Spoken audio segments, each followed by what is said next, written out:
আল্লাহ বলেন, আয়াহসাবুনা আন্নামা নুমিদ্দুহুম বিহি মিন মালিন ওয়া বানিন নুসারিউ লাহুম ফিল খায়রাত বাল লা ইয়াশউরুন।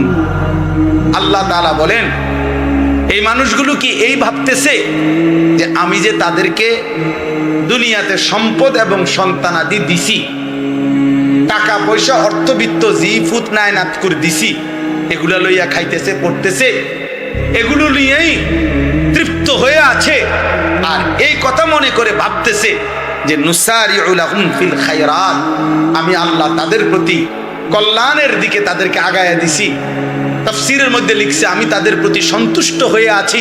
তারা কি এই মনে করতেছে এই কারণে যে আল্লাহ আমার প্রতি সন্তুষ্ট, আল্লাহর দয়ায় আল্লাহর রহমতে, 10 জনের দোয়ায় আল্লাহর রহমতে খাইয়া পয়রা ঘরে দালানে বিল্ডিং এ সোফায় ফার্নিচারে দেশে বিদেশে মিল্লা ফেলে মালটায় সাহেব বনে বিরিয়ে আল্লাহর রহমতে হুজুর দোয়া করেন খাস কইরা আমনগো দোয়ায় আমরা ভালো আছি। আল্লাহ বলে না, বরং তারা বুঝে নাই, তারা বুঝে নাই, তারা বুঝে নাই, তারা বুঝে নাই যে সম্পদের মধ্যে আমার সন্তুষ্টি নয়। বাড়ি গাড়ি দুনিয়াবি এই সন্তানাদি দুনিয়ার এই যা কিছু দিলাম, ইন্নামা আমওয়ালুকুম ওয়া আওলাদুকুম ফিতনা লা তুলহিকুম আমওয়ালুকুম ওয়ালা আওলাদুকুম আন যিকরিল্লাহ।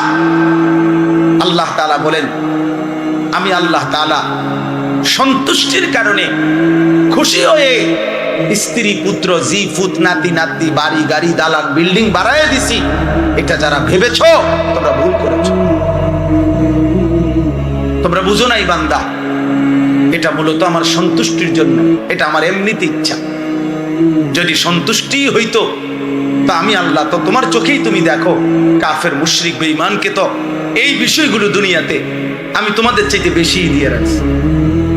অর্থ বিত্ত সন্তান ক্ষমতা প্রভাব প্রতিপত্তি দুনিয়াবি এগুলো বেঈমানদের বেশি না?